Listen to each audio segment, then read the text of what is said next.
The afternoon sun was beginning to dip lower in the sky as Major Daniel Brooks drove along the quiet two-lane highway. His hands rested comfortably on the steering wheel and a slight smile played at the corners of his mouth. Today had been a good day. Actually, it had been a great day. After 20 years of service, countless sacrifices, and 2 deployments that had taken him halfway around the world, he'd just received one of the highest honors of his military career. The ceremony at Fort Bragg had been everything he'd hoped for. His commanding officer had spoken words that still echoed in his mind, praising his dedication, his leadership, and his unwavering commitment to the values they all swore to uphold. The medal now pinned to his dress uniform felt heavy in the best possible way. He couldn't wait to get home and show his wife and kids. They'd been his anchor through everything, and this moment belonged to them as much as it belonged to him. Daniel glanced down at his uniform, making sure everything was still perfectly in place. The deep blue fabric was crisp and immaculate, every ribbon and medal positioned exactly where it should be. He'd spent an hour that morning making sure everything was perfect. In the military, appearance mattered. It was about respect, discipline, and pride in what you represented. His shoes were polished to a mirror shine, and his cap sat on the passenger seat beside him. The road stretched out ahead, mostly empty except for the occasional car passing in the opposite direction. This was rural country, the kind of place where everyone knew everyone and strangers stood out. Daniel had driven this route before, but usually in civilian clothes. Today was different. Today he was in uniform, proud and visible. That's when he saw the flashing lights in his rearview mirror. Daniel's eyebrows knitted together in confusion. He hadn't been speeding. He was always careful about that, especially in small towns where police were known to be particular about out-of-state plates. He checked his speedometer. 5 miles under the limit. His turn signals had been working fine. He hadn't crossed any lines or made any unusual maneuvers. Still, he did what any responsible driver would do. He put on his turn signal, slowed down, and pulled onto the shoulder of the road. His heart wasn't racing with fear or panic. He'd been pulled over before years ago for an actual broken taillight. These things happened. He'd be polite, respectful, and back on the road in a few minutes. The patrol car stopped behind him, and Daniel could see 2 officers inside taking their time before getting out. He placed both hands on the steering wheel where they could be clearly seen. His military training kicked in automatically. Stay calm, be respectful. Follow instructions. Don't make sudden movements. The officer who appeared at his driver's side window was a white man in his 40s with a weathered face and eyes that seemed to take in everything with a practiced suspicion. His name tag read, Randall. A second officer, younger and stockier, had positioned himself near the passenger side of the car. His tag said Hayes, license and registration, Officer Randall said. No greeting, no explanation for the stop, just a command delivered in a flat, almost bored tone. Of course, officer, Daniel replied evenly. May I ask why I was pulled over? Officer Randall's eyes narrowed slightly. You were swerving back there. Crossed the center line twice. Daniel's confusion deepened. He absolutely had not crossed any lines. He'd been driving the same way he always did, careful and controlled. But he wasn't about to argue on the side of the highway. I don't believe I was, sir, but I'll be happy to provide my information, Daniel said, reaching slowly for his wallet in his uniform pocket. He made sure to announce each movement. I'm reaching for my wallet now. It's in my right breast pocket. As he pulled out his military ID and driver's license, he noticed Officer Randall's eyes scanning his uniform. But there was no recognition there. No respect or acknowledgement of the service the uniform represented. Instead, something else flickered across the officer's face. Skepticism, maybe even amusement. This your costume? Officer Randall asked, taking the IDs with an almost casual disrespect. Daniel felt a chill run through him despite the warm afternoon air. Excuse me? The uniform, Randall said, examining the ID without really looking at it. That your Halloween costume or something? Officer Hayes leaned down to peer through the passenger window, a smirk playing on his lips. Little early for Halloween, isn't it? Daniel took a slow breath, keeping his voice steady and professional. No, sir. I'm active duty military. I just came from an award ceremony at Fort Bragg. That's why I'm in my dress uniform. The 2 officers exchanged a look. It was the kind of look that said they'd heard this story before and didn't believe a word of it. Officer Randall handed the IDs to Hayes, who walked back toward the patrol car with them. "Fort Bragg, huh?" Randall said, resting his hand on his belt in a deliberately casual way that somehow felt threatening. "What kind of award ceremony?" "A commendation ceremony, sir. I received recognition for my service and leadership." "Uh-huh." The officer's tone made it clear he thought Daniel was spinning an elaborate lie. "And what exactly do you do in this military of yours?" The phrasing stung.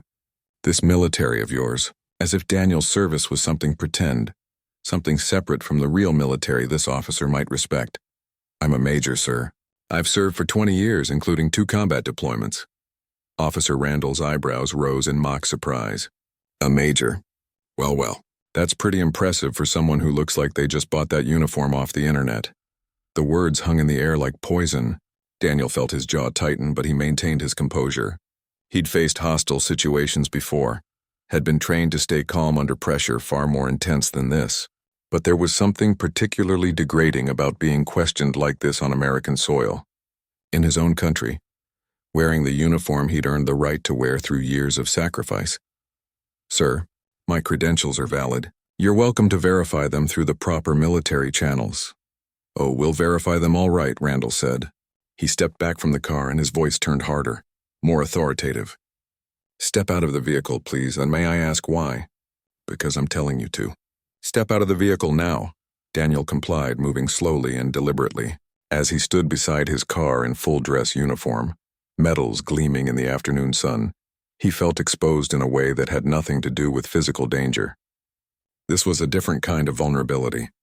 This was being reduced to nothing. Having your service questioned, your integrity doubted, your very identity treated as a lie. Officer Hayes returned from the patrol car, and the 2 officers had a brief, whispered conversation that Daniel couldn't quite hear. But he caught fragments. Words like check out and stolen valor and something that sounded uncomfortably like a racial slur, muttered just low enough to maintain deniability. "We're going to need you to come with us to the station," Officer Randall announced, his tone suggesting this was already decided and not up for discussion. "The station? For what charge?" "Let's just say we have some questions about that uniform you're wearing. About whether you have the right to wear it." The implication was clear and insulting. They thought he was impersonating a soldier. They thought he was a fraud, a fake, someone playing dress-up in a uniform he hadn't earned. Daniel looked at both officers, seeing the certainty in their faces. They'd already decided who he was and what he represented, and nothing he said right now was going to change their minds. He thought about his wife waiting at home, about his kids who would want to hear every detail of the ceremony, about the medal on his chest that suddenly felt heavier than ever. "Am I under arrest?" he asked quietly. "Not yet," Officer Randall said with a thin smile. "But the day's still young. Now, are you going to cooperate, or are we going to have a problem?" Daniel took one last look down the empty highway, at the road that should have taken him home to his family and his celebration. Then he nodded once, his military bearing evident in every line of his body. "I'll cooperate fully." Officers, as they led him toward the patrol car, his hands behind his back though they hadn't cuffed him yet, Daniel wondered how this day had turned so completely upside down.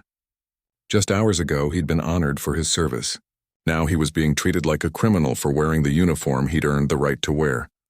The police station was smaller than Daniel had expected. It was one of those old brick buildings that looked like it had been standing since the 1950s, with fluorescent lights that buzzed overhead and linoleum floors that had seen better days. The smell of stale coffee and old paperwork hung in the air as Officers Randall and Hayes led him through the front entrance. A few officers looked up from their desks as they walked past. Daniel noticed their reactions. Some did double takes at his uniform. Others quickly looked away, suddenly very interested in whatever was on their computer screens. One older female officer met his eyes for a brief moment, and he thought he saw something there. Sympathy, maybe. Or was it pity? Either way, she said nothing. They took him to a small room at the back of the station. It wasn't quite an interrogation room, but it wasn't far off. A metal table sat in the center with 3 chairs around it. The walls were a depressing shade of beige, and there was a single window up high that let in a stream of late afternoon light. Daniel noticed the camera in the corner of the ceiling. At least whatever happened here would be recorded. "Have a seat," Officer Randall said, pointing to the chair facing away from the door. It was a subtle power move, putting Daniel in the position where he couldn't see who might be coming or going. He sat down anyway, back straight, hands folded calmly on the table in front of him. Officer Hayes remained standing by the door while Randall took the seat across from Daniel. For a long moment, neither of them spoke. Randall just stared at him with those skeptical eyes, as if waiting for Daniel to crack under the pressure of silence. "So," Randall finally said, leaning back in his chair with exaggerated casualness, "you want to tell us where you really got that uniform?" Daniel kept his voice level and polite. "As I told you on the road, sir, I'm an active duty major in the United States Army. I received this uniform through proper military channels, and I earned the right to wear it through 20 years of service." 20 years. Randall said it like he was tasting the words and finding them sour. "That's a long time. You must have some pretty good stories." "I have many experiences from my service, yes." "I bet you do." Hayes chimed in from his position by the door. His arms were crossed and that same smirk from earlier was back on his face. "Probably got them from watching a lot of war movies, right? Maybe some video games." The insult was so blatant that Daniel had to pause before responding. He'd faced enemy fire overseas. He'd made split-second decisions that meant life or death for his team. He'd earned every single ribbon and medal on his chest through blood, sweat, and sacrifice. And now he was sitting in a police station being mocked by men who'd never served a day in uniform.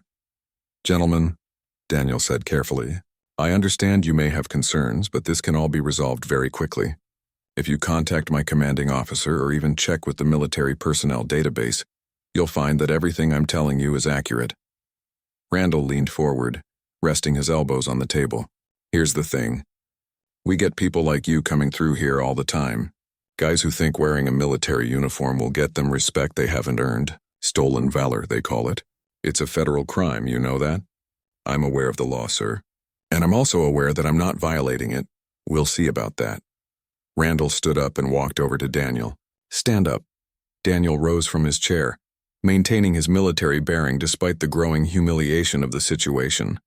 Randall began examining his uniform up close, tugging at the fabric, inspecting the medals pinned to his chest like he was some kind of expert on military decorations. "These look pretty shiny," Randall commented.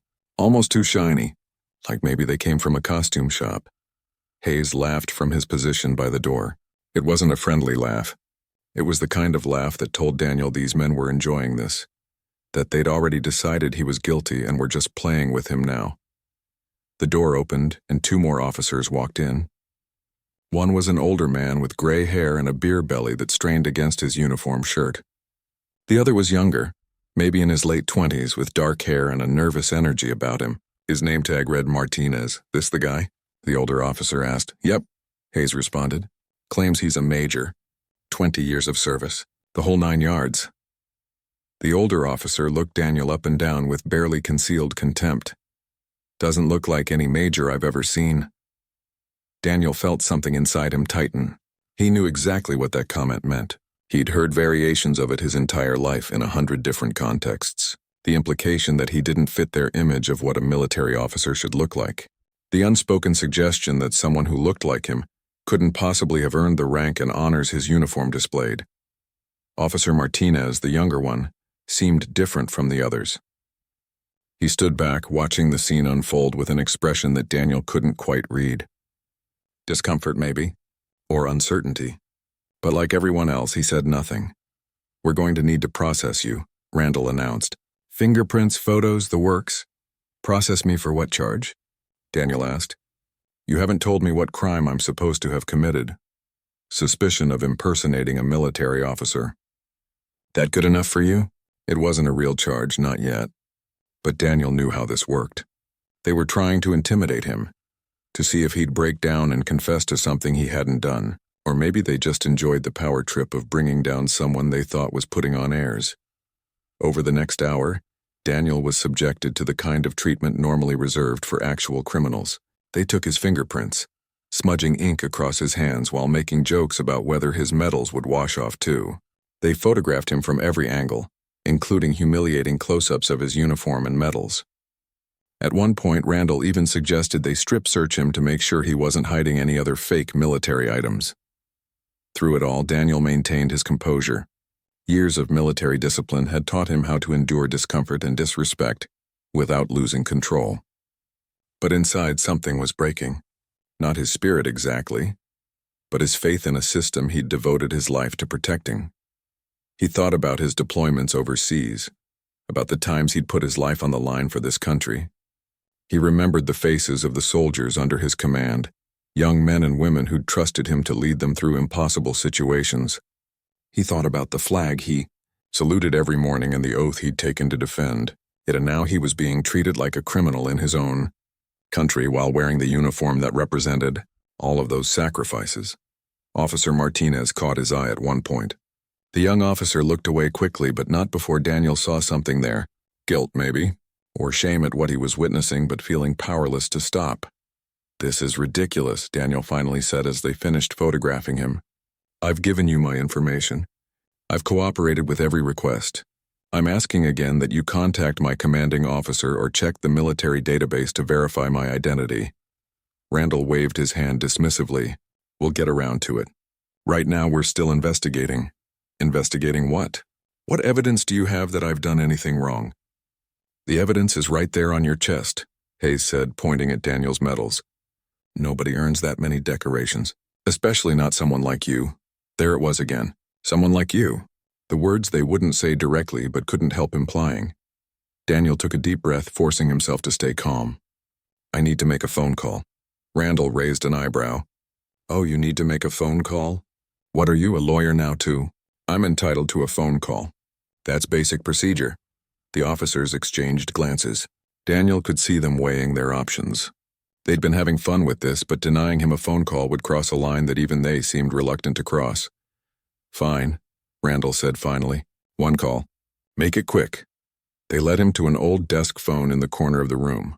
Daniel reached into his wallet, which they'd returned to him, and pulled out a small card he always kept there. It was laminated, slightly worn from years of being carried, but the number on it was still clearly visible. His fingers moved across the buttons with steady precision as he dialed. The phone rang once, twice, 3 times, then a crisp professional voice answered. "Joint Chiefs of Staff, how may I direct your call?" The room went very still. Daniel could feel every eye in the station suddenly focused on him. The smirks began to fade from faces around him. "This is Major Daniel Brooks, service number 7348295. Daniel said clearly. "I need to report that I'm being unlawfully detained by local police who are refusing to verify my military credentials." Officer Randall's face had gone pale. Hayes looked like he'd been punched in the gut. Even the older officer with the beer belly seemed to realize that something had shifted dramatically. The voice on the other end became immediately serious and focused. "Major Brooks, please confirm your location and provide the names of the officers detaining you." Daniel did exactly that, his voice steady and clear. As he spoke, he watched Officer Randall's hands begin to tremble slightly. The man reached for the phone, and Daniel handed it to him without a word. "This is Officer Randall," the man said into the receiver, his voice suddenly much less confident than it had been all afternoon. Daniel couldn't hear what was being said on the other end, but he could see Randall's expression changing with every passing second. Color drained from the officer's face. His eyes widened. At one point, he actually stammered something that sounded like an apology. Officer Martinez was watching everything with wide eyes. The young man looked between Daniel and his fellow officers, and slowly, understanding seemed to dawn on his face. This wasn't a fraud or an imposter. This was exactly who he said he was, and they'd just made a terrible, terrible mistake. Officer Randall's hand was shaking as he held the phone to his ear. The confident swagger he'd displayed for the past 2 hours had completely vanished. Daniel watched as the man's face went through a series of expressions, each one more distressed than the last: fear, panic, and finally, something that looked like the dawning realization that his career might be over. "Yes, sir," Randall said into the phone, his voice barely above a whisper. "Yes, I understand. Right away, sir." He hung up the phone like it had burned his hand and turned to look at Daniel. The hostility was gone from his eyes, replaced by something Daniel had seen before on the faces of young soldiers who'd just made a catastrophic mistake in the field. It was the look of someone who knew there would be consequences and couldn't see any way out. "Major Brooks," Randall said, and for the first time, he used Daniel's rank. "I've been instructed to release you immediately and to treat you with the full respect your position commands." The room had gone completely silent. Every officer in the vicinity had stopped what they were doing. Some were staring openly. Others were pretending not to watch while clearly hanging on every word. Hayes spoke up from his position by the door, his voice defensive. "How are we supposed to know?" He could have been anyone. "He showed you his military ID," Officer Martinez said quietly. It was the first time the young officer had spoken since entering the room, and everyone turned to look at him. He seemed surprised by his own boldness but continued anyway. "He told us who he was. He asked us to verify his credentials through proper channels. We didn't because we'd already made up our minds." "Nobody asked you, Martinez," Hayes snapped. "No, he's right." Daniel's voice cut through the tension in the room. Everyone looked at him now. "I provided my identification. I gave you my service number. I told you exactly how to verify everything I was saying. But none of that mattered because you'd already decided I was lying." Randall opened his mouth to respond, but before he could, the door to the station burst open. A man in his 50s wearing a police chief's uniform stormed in, his face red and his expression thunderous. Behind him came another man in a suit who Daniel immediately recognized as someone used to authority and command. "Where is he?" the chief demanded. "Where's Major Brooks?" "Right here, Chief," Randall said weakly, gesturing toward Daniel. The chief took one look at Daniel, still standing there in his full dress uniform with his medals and ribbons on display, and his expression changed from anger to something more complex. Embarrassment. Shame. And underneath it all, the clear knowledge that this situation was going to have serious repercussions. "Major Brooks," the chief said, extending his hand. "I'm Chief William Patterson. I cannot apologize enough for what has happened here today. This is completely unacceptable." Daniel shook his hand but said nothing. He'd learned long ago that silence could be more powerful than words. The man in the suit stepped forward. "Major Brooks, I'm Deputy Mayor Anderson. I received a call from the Pentagon approximately 15 minutes ago. I've been informed of your credentials and your service record. On behalf of this town, I want to express our deepest regrets for this incident." "Your regrets are noted," Daniel said calmly, "but I'm more interested in understanding how something like this happens in the first place." Chief Patterson shot a look at Randall and Hayes that could have melted steel. "That's exactly what I intend to find out. Randall, Hayes, you're both suspended immediately pending a full investigation. Badge and gun, both of you now."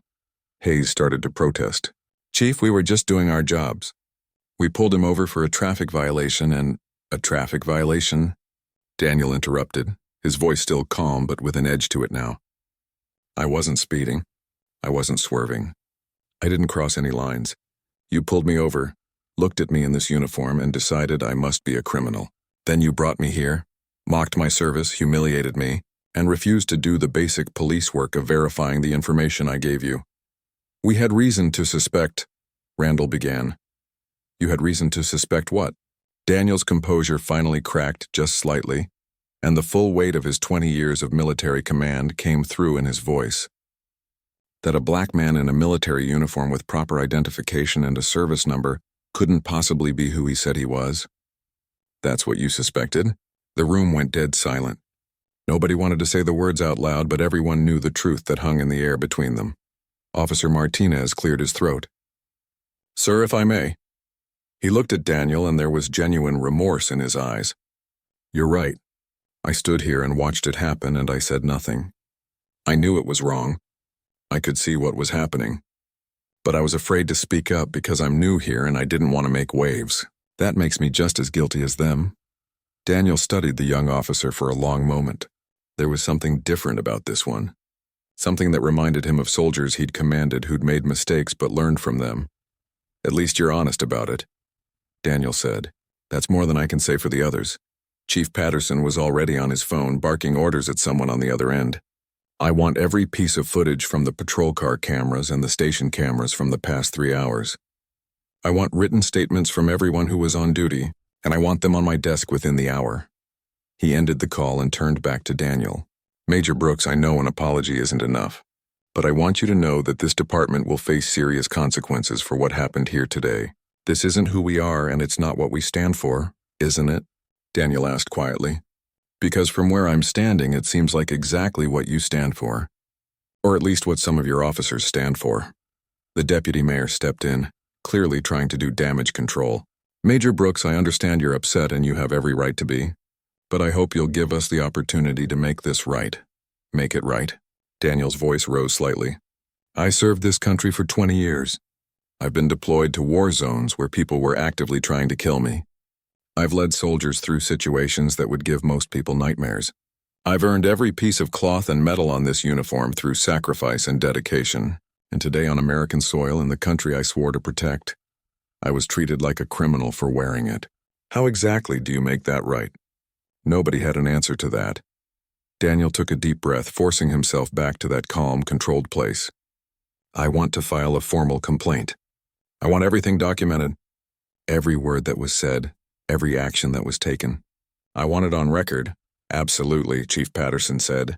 We'll get started on that immediately. And Major Brooks, I want you to know that Officers Randall and Hayes will face disciplinary action. This behavior is unacceptable. It's not just about them, Daniel said. It's about a system that allowed this to happen. It's about a culture where officers can look at someone in uniform and immediately assume they're lying. It's about the fact that I had to call the Pentagon to get anyone to take me seriously. Hayes, who'd been standing silently with his face growing redder by the minute, finally exploded. This is ridiculous. We made a mistake, okay? We thought he was impersonating a soldier. People do that all the time. We were trying to protect the integrity of the military. By disrespecting someone actually serving in it? Martinez said, his voice stronger now. By mocking his service and treating him like trash? Stay out of this, Martinez, Hayes warned. No, Martinez said, and Daniel could hear the conviction growing in his voice. I'm done staying out of it. I watched you two humiliate this man for hours. I watched you laugh at his uniform, question his medals, and treat him like he was nothing. And I said nothing because I was scared. But that stops now. Chief Patterson held up his hand. Everyone calm down. Hayes, Randall, get out of my sight. You're suspended. Go home and wait for my call. Martinez, I want to speak with you later. As Randall and Hayes collected their things and left, the atmosphere in the room shifted slightly. Daniel could see genuine remorse on some faces. Others looked angry or defensive. And a few, like Martinez, looked like they were seeing their department through new eyes for the first time. The chief turned back to Daniel. Major Brooks, I know this has been a terrible experience. Is there anything we can do for you right now? Do you need medical attention? Would you like us to contact anyone? I'd like to complete my formal complaint and then go home to my family, Daniel said. They're waiting for me. Today was supposed to be a celebration. Those words seemed to hit everyone in the room. This man had been honored for his service just hours ago, and instead of celebrating with his family, he'd spent the afternoon being interrogated and humiliated.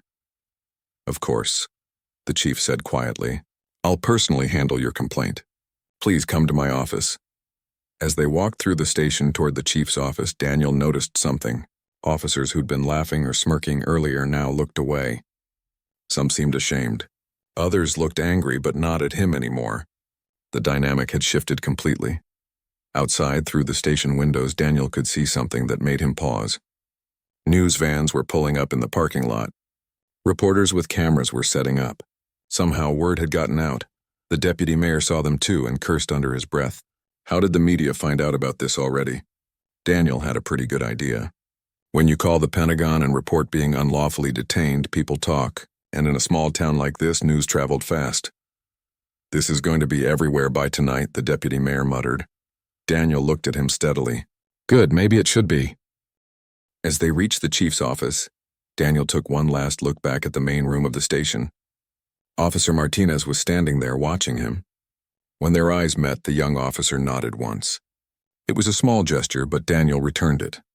Some people could learn from their mistakes. Others never would. Time would tell which category everyone here fell into. But one thing was certain. This day would have consequences that reached far beyond this small-town police station. 3 days had passed since the incident, but Daniel still couldn't shake the feeling of it. He sat at his kitchen table, a cup of coffee growing cold in front of him, watching the morning news on his laptop. His face was on the screen. Again. Local police under fire after detaining decorated military officer, the anchor said. The footage showed him walking out of the police station that evening, his uniform still crisp despite everything he'd been through. Behind him, reporters had shouted questions that he'd politely declined to answer at the time. His wife, Christine, placed a gentle hand on his shoulder. "You should eat something." "I'm not hungry," he said quietly. She pulled out a chair and sat beside him. After 22 years of marriage, she could read him better than anyone. She knew when to push and when to just be present. Right now, she chose presence. "The kids keep asking when you're going to tell them about the ceremony," she said softly.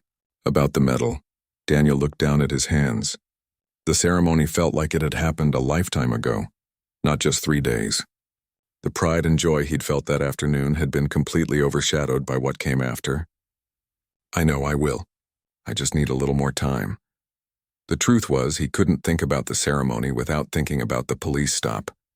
The two events were now forever linked in his mind. The highest point of his career and one of the lowest moments of his life, separated by just a few hours of driving. His phone buzzed for what felt like the 100th time that morning. Another message from a reporter requesting an interview. Another call from a civil rights organization offering support. Another email from a lawyer suggesting he had grounds for a major lawsuit. He set the phone face down on the table and tried to ignore it. "Chief Patterson called again," Christine said. "He wants to meet with you personally. He says the investigation has found some things you should know about." Daniel nodded slowly. He'd filed his formal complaint that night, walking Chief Patterson through every detail of what had happened. The chief had listened, taken notes, and promised a thorough investigation. But Daniel had been around long enough to know that promises and actions were two different things. Did he say what they found? He didn't give details, just said it was important and that you deserved to hear it directly from him. Before Daniel could respond, his phone rang again. This time, the caller ID showed a number he recognized. His commanding officer, Colonel Davis. He answered immediately. "Major Brooks speaking." "Daniel." Colonel Davis's voice was warm but concerned. "How are you holding up?" "I'm managing, sir. I've been following the news coverage. This whole situation is unacceptable. I want you to know that we're backing you completely. Whatever you need, you've got the full support of your command." "I appreciate that, sir. There's another reason I'm calling," the colonel continued. "Your promotion to lieutenant colonel has been officially approved. Given everything that's happened, the Pentagon wants to make it clear that your service record speaks for itself. The ceremony is scheduled for 3 weeks from now." Daniel felt a complex mix of emotions. Pride, yes, but also a strange emptiness. Another ceremony. Another uniform moment. Would it end the same way? "Thank you, sir. That means a lot." After he hung up, Christine was watching him with those knowing eyes. "Good news?" The promotion came through. She smiled, but it didn't quite reach her eyes. She was happy for him, he could tell, but she was also worried. "That's wonderful, honey. You've worked so hard for this." "Yeah," he said, but his voice lacked conviction. Later that afternoon, Daniel drove back to the police station. The media vans were gone now, but he could still feel the weight of what had happened here. As he walked through the front entrance, he noticed the difference immediately. Officers who passed him in the hallway nodded respectfully. Some even thanked him for his service. It was a stark contrast to 3 days ago. Chief Patterson met him at the door to his office, extending his hand. "Major Brooks, thank you for coming. Please have a seat." The chief's office was neat and organized, with commendations on the wall and family photos on his desk. He looked tired, Daniel noticed, like a man who hadn't slept well in days. "I'm going to be direct with you," Patterson said, settling into his chair. "The investigation into your detainment has revealed some disturbing patterns. Officers Randall and Hayes have both been terminated. They'll never wear a badge in this state again." Daniel nodded but said nothing. "But it goes deeper than that," the chief continued. "We pulled records going back 5 years. Both officers have a history of questionable stops, particularly involving people of color. There were complaints filed that were never properly investigated. There were dash cam recordings that somehow got lost or deleted. We found evidence of a pattern." The word settled heavily in the room. Daniel had suspected as much, but hearing it confirmed was different. "How many others?" he asked quietly. Patterson sighed deeply. "Dozens, maybe more. Some filed complaints but gave up when nothing happened. Others probably never bothered because they figured it wouldn't make a difference. Daniel thought about all those people. People who didn't have a direct line to the Pentagon. People who couldn't make a phone call that would bring their whole world crashing down on these officers.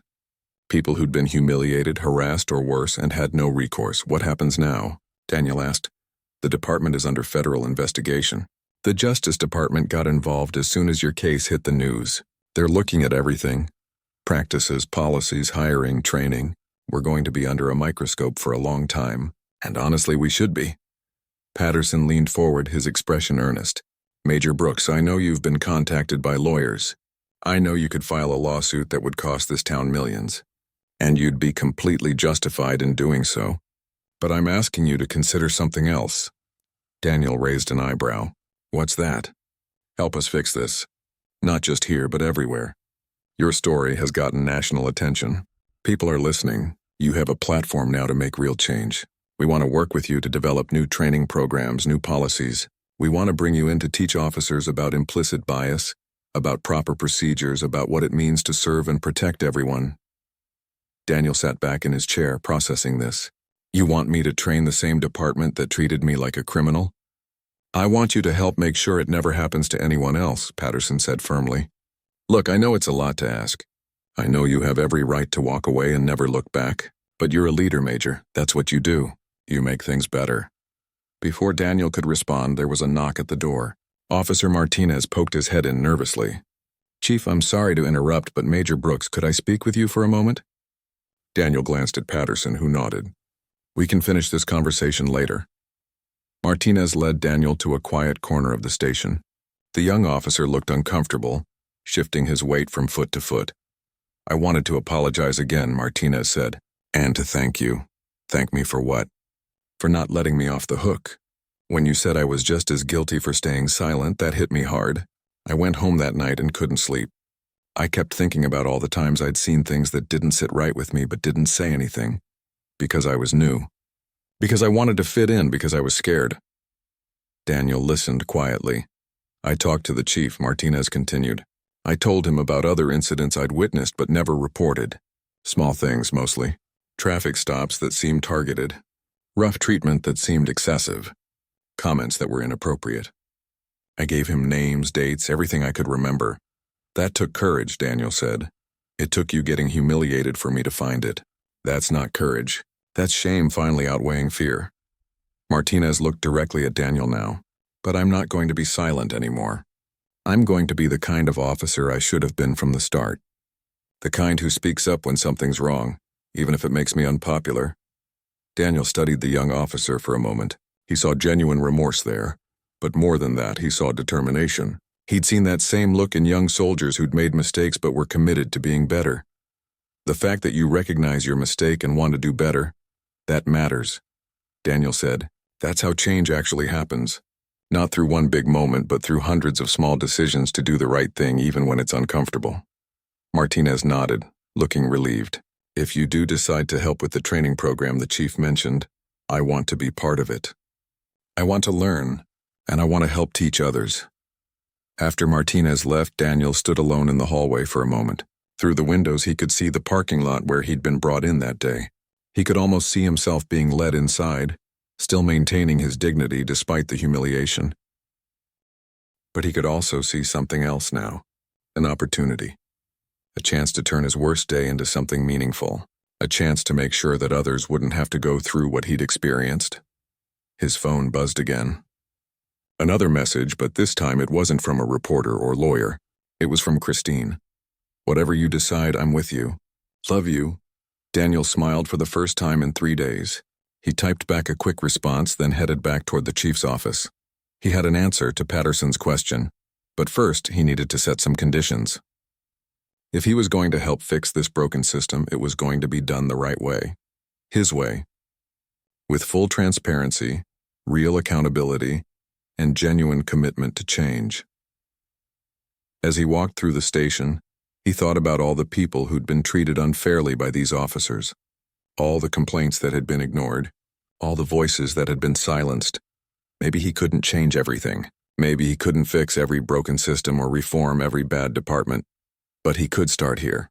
And sometimes starting was enough. He knocked on the chief's door. Come in, Patterson called. Daniel opened the door and stepped inside, his military bearing evident in every step. "Let's talk about how we're going to fix this," he said. 6 months had passed since that afternoon on the highway, and Daniel stood in front of a room full of police officers from 3 different counties. The training facility was modern and well lit, with rows of chairs filled with men and women in uniform, all watching him with varying degrees of attention and skepticism. He was in his army uniform again. At first, he'd considered wearing civilian clothes for these training sessions. The uniform carried too many memories of that day, but Christine had convinced him otherwise. "Don't let them take that from you," she'd said. "You earned the right to wear it with pride. Don't give that up because of what happened." So here he stood, Lieutenant Colonel Daniel Brooks now, with his new rank insignia displayed alongside his medals and ribbons. The promotion ceremony 3 weeks after the incident had been bittersweet, but it had also reminded him why he'd chosen this path in the first place. Service meant something. It mattered. "Good morning," Daniel began, his voice carrying easily across the room. "My name is Lieutenant Colonel Daniel Brooks. 6 months ago, 2 officers from a department not far from here pulled me over while I was wearing this uniform. They didn't believe I was a soldier. They thought I was a fraud, an imposter, someone pretending to be something I wasn't. For 3 hours I was mocked, humiliated, and treated like a criminal." He paused, letting the words settle. Some officers shifted uncomfortably in their seats. Others leaned forward, paying closer attention. "I'm not here to shame anyone," Daniel continued. "I'm not here to point fingers or make you feel guilty. I'm here because what happened to me happens to people every single day in this country. The only difference is I had the rank, the resources, and the connections to make people listen. Most people don't have that." He clicked a button on the remote in his hand, and the screen behind him lit up with statistics. Traffic stop data, arrest records, complaint patterns. The numbers told a story that was impossible to ignore. "These are the findings from the federal investigation into the department that detained me. Over 5 years, there were documented patterns of biased policing. Hundreds of questionable stops. Dozens of complaints that were never properly investigated. And here's the thing that should concern all of you. The officers involved thought they were doing their jobs correctly." A hand went up in the back of the room. Daniel nodded toward the officer, a middle-aged woman with sergeant stripes. "With respect, sir," she said, "how do we balance being thorough in our investigations with not profiling people? Sometimes we have legitimate reasons to question someone's story." "That's a fair question," Daniel acknowledged. "And you're right, you do need to investigate. But there's a difference between professional skepticism and predetermined judgment. When those officers looked at me, they didn't see a soldier. They saw someone who fit their preconceived notion of what a criminal looks like. They made up their minds before asking a single question." He advanced to the next slide, showing a series of simple steps. "I gave them my military ID. I provided my service number. I told them exactly how to verify my credentials. All they had to do was make one phone call to the military personnel office. That's it, one call. Instead, they spent 3 hours trying to prove I was lying because they'd already decided I was guilty." Officer Martinez was sitting in the front row, as he had been at every one of these training sessions. He'd become Daniel's unofficial assistant in this endeavor, using his own experience as a teaching tool. Now he stood up. "I was there that day," Martinez said to the room. "I watched it happen. I knew it was wrong, but I didn't say anything because I was new and scared of making waves. That silence made me part of the problem. And I want every person in this room to understand something. If you see something wrong and you stay silent, you're not staying neutral. You're taking a side." The room was completely quiet now. Daniel could see some officers nodding. Others still looked defensive, their arms crossed. Change didn't happen overnight, he'd learned. But it did happen slowly, one conversation at a time. "Let me tell you what's changed in the 6 months since this happened," Daniel said, advancing to another slide. "The department that detained me is now under a consent decree. They've implemented new training programs, new accountability measures, new oversight. Officers Randall and Hayes will never wear a badge again. But more importantly, 17 other officers have come forward to report misconduct they'd witnessed. 17. That's 17 people who found the courage to speak up." He looked directly at the audience. "The question I want you to ask yourselves is this. What kind of officer do you want to be? Do you want to be someone who serves and protects everyone, or someone who lets their biases decide who deserves respect? Do you want to be someone who speaks up when they see wrong, or someone who stays silent because it's easier? After the training session ended, several officers approached Daniel with questions. Some were thoughtful and engaged. Others were more challenging, pushing back on the idea that biased policing was a widespread problem. Daniel answered them all with patience, knowing that changing minds was a marathon, not a sprint. A young officer who couldn't have been more than 25 waited until the others had left. "Lieutenant Colonel Brooks," he said quietly, "I just wanted to say thank you. I'm about to graduate from the academy, and this training, it's made me think about the kind of officer I want to be." Daniel shook his hand. "Then you're already ahead of where I hoped you'd be. Stay true to that. Don't let the cynicism of this job make you forget why you signed up in the first place." That evening, Daniel drove to a local high school where he'd been invited to speak to students. This had become another part of his mission, talking to young people about service, about standing up for what's right, about not letting adversity define you. The auditorium was packed with teenagers, some interested, some clearly there because attendance was mandatory. Daniel smiled. He'd rather have a room full of skeptical kids who might learn something than a room full of people who already agreed with him. "How many of you think what happened to me was wrong?" he asked the crowd. Almost every hand went up. "Good. Now, how many of you have stayed silent when you saw something wrong happening to someone else?" The hands went down slowly, replaced by uncomfortable silence and guilty expressions. "That's not a criticism," Daniel said gently. "That's just reality. We all want to believe we'd be brave in the moment, that we'd speak up, that we'd do the right thing. But courage is hard. It's especially hard when speaking up might cost you something, when it might make you unpopular or get you in trouble."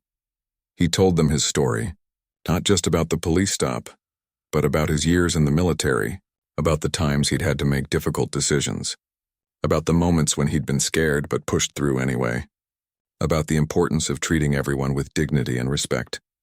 A young girl in the front row raised her hand. "What would you say to the officers who did that to you? If you could talk to them now?" Daniel thought about that for a moment. "I'd tell them that they let their biases cost them their careers. I'd tell them that they hurt not just me, but every person they'd ever treated unfairly. But I'd also tell them that people can change, that recognizing you were wrong is the first step toward being better." After the talk, as students filed out, several came up to thank him. A young black student, probably 17, approached with tears in his eyes. "My brother got pulled over last year," the kid said. "They searched his car, made him sit on the curb for an hour. He hadn't done anything wrong. He told me about it, but I didn't really understand how bad it was until I heard your story. Thank you for speaking up. Thank you for not just letting it go." Daniel felt a lump form in his throat. "Your brother deserved better. You both do. That's why I'm doing this." Later that night, back at home, Daniel sat with Christine on their back porch. The stars were out, bright and clear in the night sky. His uniform jacket hung on a hook by the door, the metals catching the porch light. "You've been doing this for 6 months now," Christine said. "The training sessions, the speaking engagements, the interviews. How are you feeling about it all?" Daniel considered the question. "Tired," he admitted, "but also hopeful. I've trained over 2,000 officers now. I've spoken to maybe 5,000 students. Some of them will forget everything I said by next week, but some of them won't. Some of them will remember, and maybe they'll be the ones who speak up when they see something wrong. Maybe they'll be the ones who treat people fairly regardless of what they look like. You've turned something terrible into something meaningful," Christine said, taking his hand. "I'm proud of you." "I'm not doing anything special," Daniel said. "I'm just using the platform I have to try to make things a little bit better." That's exactly what makes it special. They sat in comfortable silence for a while, just being present with each other. Daniel thought about the journey that had brought him here.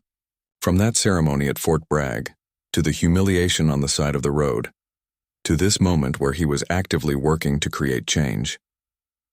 His phone buzzed with a message. It was from Officer Martinez. "Just wanted to let you know I've been assigned to be a field training officer. I get to help train new recruits now. Going to make sure they learn to do this job the right way. Thanks for not giving up on us." Daniel smiled and showed the message to Christine. "See?" she said. "You're making a difference." "We all are," Daniel replied. "Every person who chooses to speak up instead of staying silent. Every officer who treats people with dignity. Every young person who decides they want to be part of the solution. That's how real change happens. He looked up at the stars, the same stars he'd looked at during deployments overseas, during difficult nights when he'd questioned whether his service mattered. Now he knew it did. Not just his military service, but this service too. This daily choice to turn pain into purpose, to use his experience to help others. The uniform hanging by the door represented more than just his years in the military now. It represented resilience. It represented the refusal to be defined by the worst moment. It represented hope that tomorrow could be better than today. And maybe, just maybe, it represented the possibility that one person's story could spark a change that rippled out far beyond anything they could see. Daniel squeezed Christine's hand and smiled. Tomorrow he had 3 more training sessions scheduled, and 2 school visits after that. The work continued. The mission was far from over, but for tonight, sitting under the stars with the person he loved most, he allowed himself a moment of peace. He'd earned it.